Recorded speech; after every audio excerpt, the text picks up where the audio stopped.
we have Tim? What's up, Tim? There he is. Tim, what's your opening what's up, guys? salvo on what you saw yesterday?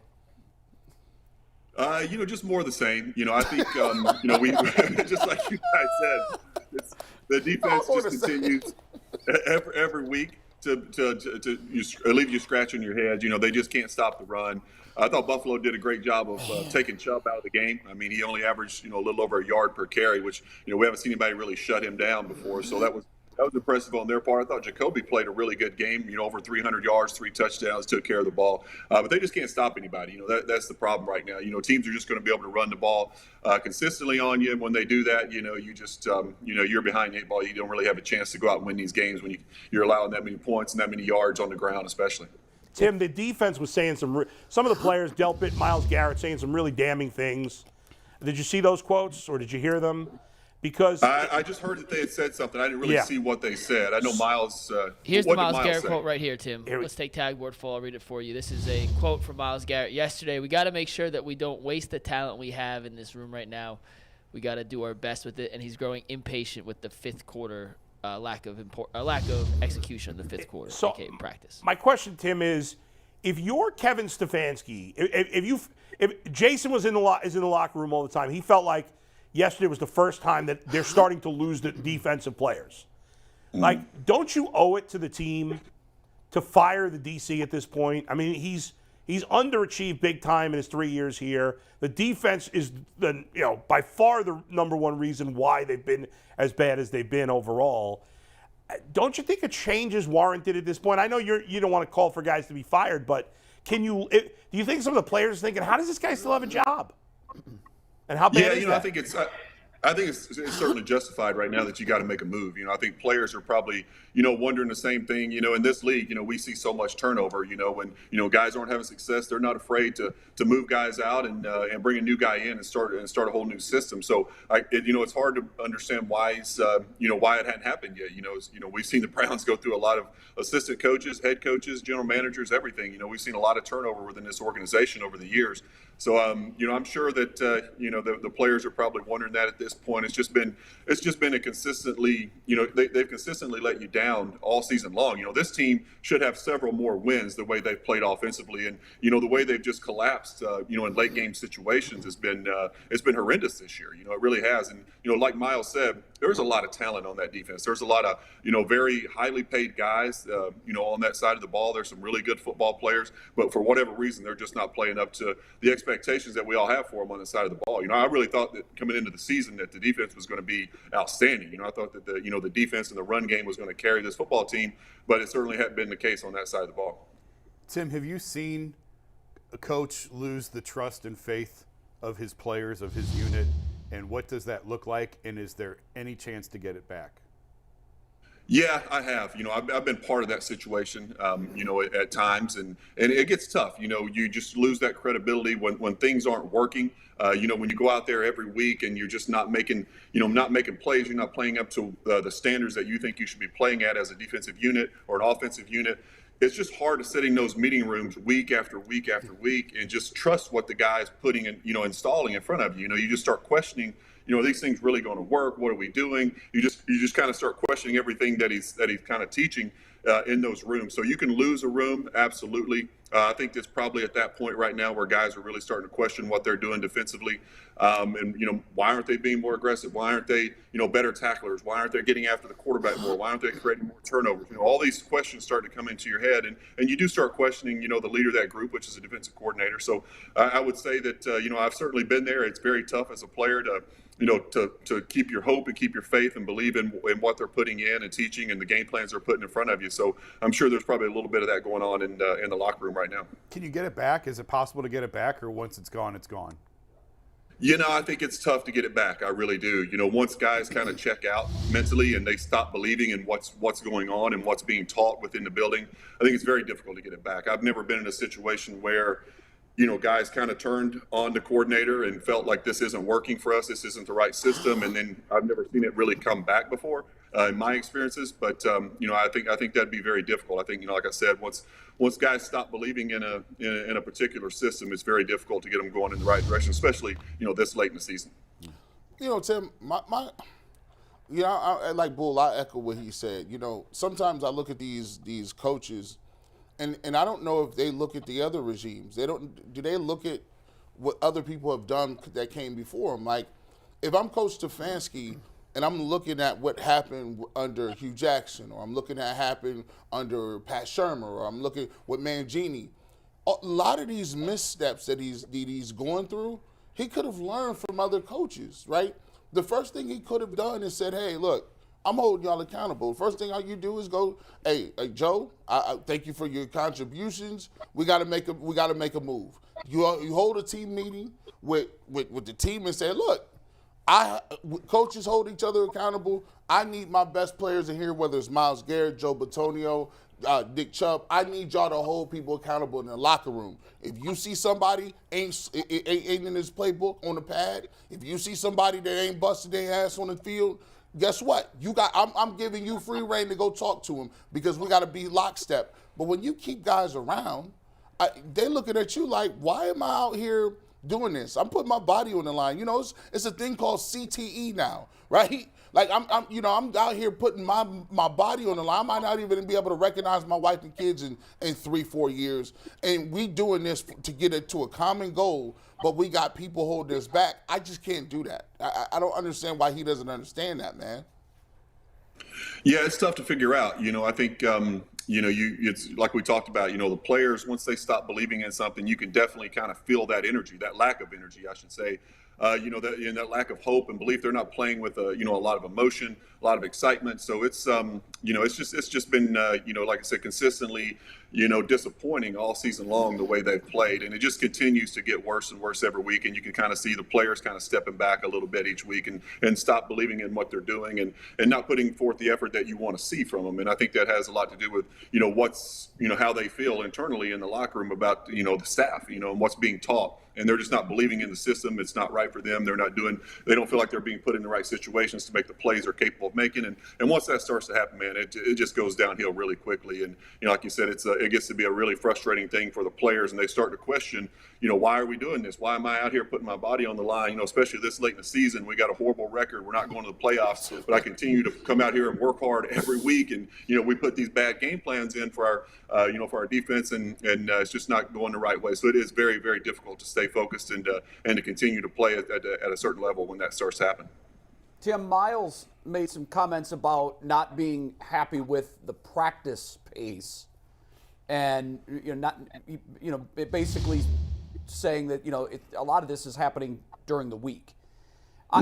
Robert Smith was on last week, and he said something that was fascinating. He said that when he looked back at his Vikings teams, particularly the one that was 15-1, had a lot of talent. I mean, talent everywhere you looked. He said that Chris Carter used to tell the guys, if you're not sure what the pace should be, look at me. Look to me, because Chris was a guy that practiced just like he played. John Randall was another guy that, they've said, both Robert Smith and Leroy Hoard. Leroy said he hated practicing against him because it was like he was playing a game every single day at practice. Who is most responsible for setting the tone at practice? Because clearly with that Minnesota team, it was Randall and Carter on the offense and defense respectively. And you've got the guy that's probably the best player on the team, complaining on Sundays that the practice pace isn't good. Is that more on him as a leader, or is that more on the coaches and Stefanski?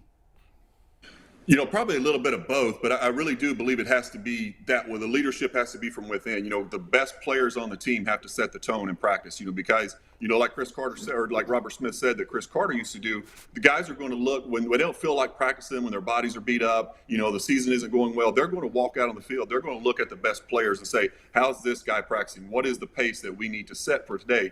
And if guys like Myles and Chubb and Bitonio and all these guys that are out there that they're looking to aren't setting the tone, then that's certainly going to set the pace for the entire practice, and that's what guys are going to go off of. So I always feel like it should come from within, from your best players. If your best players are your hardest workers, I think you always have something to go off of. But when I don't know how those guys are, and I'm not calling those guys out saying they're not working hard in practice, but if Myles is saying that, then you certainly have to question, are they not setting the tone? Are they not getting guys motivated to go out and practice? Are they talking in the meeting rooms? Are they motivating guys and saying, this is what we're going to do today. We're not going to go out and go half speed. This is going to be a full speed practice. We got to, practice like we're going to go out and play the game. So, your best players definitely have to set the tone. I would certainly agree with that. Tim, one positive for this team has been the play of Jacoby Brissett. He's been, surprisingly pretty good so far this year. He's got one more start before Deshaun Watson takes over. Somebody tweeted it yesterday and said to me, I think Jacoby made himself a lot of money. I don't know. I don't think he's guaranteed a starting job next year. Do you think he's competing for a starting job? I mean, what do you think? Do you think he will be ultimately a starter in the league next year, or is he still better off as a backup? That's a tough question. I think he's proved that he certainly belongs in this league. That's for sure. A guy that was kind of seen as a backup, but now he's had the opportunity to start here in Cleveland with Deshaun's situation. I think he's played tremendous football. You really can't ask much more from this guy from than what he's given you this year. So he's certainly shown that he's capable of being a really good player in this league. And you look around the league and there's a lot of starting quarterbacks that you question, are they really as good as Jacoby Brissett? Like I don't know. I think he probably is better than a few of the starting quarterbacks in this league. So, but either way. Yeah, you can go to a few teams and just say, I think Jacoby could compete with that guy. I really do. So he's certainly earned a lot of respect around the league. I think he's opened a lot of eyes. I'm really impressed with him. I really am. I think he's throwing the football accurately. He's taking care of the ball for the most part. I think, we saw yesterday him running the football very effectively at times as well. So, I think he's done a great job. He's done, I think he's exceeded expectations for what I had, for what he was going to look like, what this offense was going to look like without Deshaun. So I've been really impressed with him the whole season. I really have. Tim, games in this league are won in the fourth quarter. Most of your games are one-score games. It's pretty. I think that's the common thought in the NFL is if you can keep it to within a score, you have a chance to win in the fourth quarter. Steve and McNuggets, can we get that point differential by quarter? One of the things that we can't figure out, Tim, is how this team looks like, the New England Patriots with Bill Belichick and Tom Brady in the first quarter. They're outscoring their opponents by 26 points. But look at what happens after the first quarter. They're getting outscored soundly in the second, third, and fourth quarters. How do you explain that? And one more point to that before you go, Tim. That fourth quarter number is a little inflated because of a couple garbage time touchdowns yesterday. Well, they had one yesterday. And a couple weeks ago. It's actually not as close to the fourth quarter. And Tim, we're going to throw 7 questions on you. What is the difference between you scripting those first plays and after the script, what are you doing after that? Yeah, that's exactly what I was going to start with right there. We've seen the Browns, come out against Miami a couple weeks ago. We saw it yesterday as well. The first drive of the game, they come out and you look like, oh my God, these guys are on fire. They're going to light up the scoreboard. And then, teams make adjustments and they slow down and the thing starts to turn. And you got to think that's coaching, right? They talk all week. It's like, this script is great. This first, whatever they do, I don't know how many, if it's 10, 15 plays, whatever, they come out in that first script and they look awesome. And then they kind of go away from that game plan after it worked perfectly. And then they totally change what they're doing. And I'm not sure what that is. But you see the teams, especially, at halftime, they go in and make these adjustments. And for whatever reason, the Browns aren't making the adjustments with them. And they kind of, get the feel out of that first 15 plays. Okay, this is how the Browns are going to attack us today. So we're going to switch what we've, had game planned. Obviously, that wasn't going to work well. And they make the necessary adjustments. And certainly, as the graph shows, the Browns aren't making the adjustments with them. Practice has changed so much even from when you played in terms of the amount of time guys can be on the field and everything else. But was scripting the first 15 plays a thing when you played? And how do you go through a weekly install of installing the game plan? How much time is spent on those 15 plays, and then how much time is spent on the rest of the game? Yeah, I think it's a good question. When I was in Cleveland, Bruce Arians was the offensive coordinator, and we certainly scripted our first 15 plays. And we took it. We talked about those 15 plays all week long, and it was more than just we're going to run these plays. It was like we're going to show them a lot of different formations, a lot of shifts, a lot of motions, and we're going to get a feel of how they're going to line up to our 3x1 set, our empty set, our whatever. If we motion from 2x2 to a 3x1, how are they going to adjust to it? So we were trying to get a feel for their coverages, what they were going to do in certain situations. So we were just trying to show them a lot of stuff early on, just kind of get a feel for how they're going to try to attack us and try to defend us. So there was a lot of time that went into that, during the week with me sitting down with Bruce And going through those plays and talking about what do I feel comfortable with and what I don't feel comfortable with, then it would go down to the red zone, the blitz packages. If there are plays that I just didn't, I necessarily wasn't seeing well, didn't feel good about it, Bruce would throw the play out. We just wouldn't call it. He only wanted me to run what I felt extremely comfortable with. And, I think that's, I don't know what the Browns do during their week with Jacoby and the offensive staff, but that's what we did back when I was there. And I felt really good about that. Our system that we had in place, I felt really like I was on the same page with the offensive coordinator. I could communicate with him, and he knew what I liked, what I didn't like, and he was calling the plays that best fit what I was able to do. So plays 16 through 44, were they predicated off what defenses showed you on 1 through 15? Or did you have some sort of idea what you were going to call going into the game? Yeah, I think somewhat. Also, it was predicated off of, what we saw on film and what they've shown on film consistently throughout the season as well. If it was, whatever the situation is in the game, whether it be red zone or short yardage or goal line, whatever that, we've seen, their blitz packages, whatever we've seen them show on film. Also with what we've seen in this game, obviously teams adjust week to week. So we kind of would take both of those scenarios and try to call the right play for the, what we were seeing and what we kind of felt like they were going to play. So there was a little bit of both of that going on. Tim, great stuff as always, man. We appreciate it. Thanks for joining us. Appreciate it, guys. Tim, have a great Thanksgiving. Thanks, Tim. Have Thank a good you, Jay. Thanksgiving. Yeah. Enjoy your family, and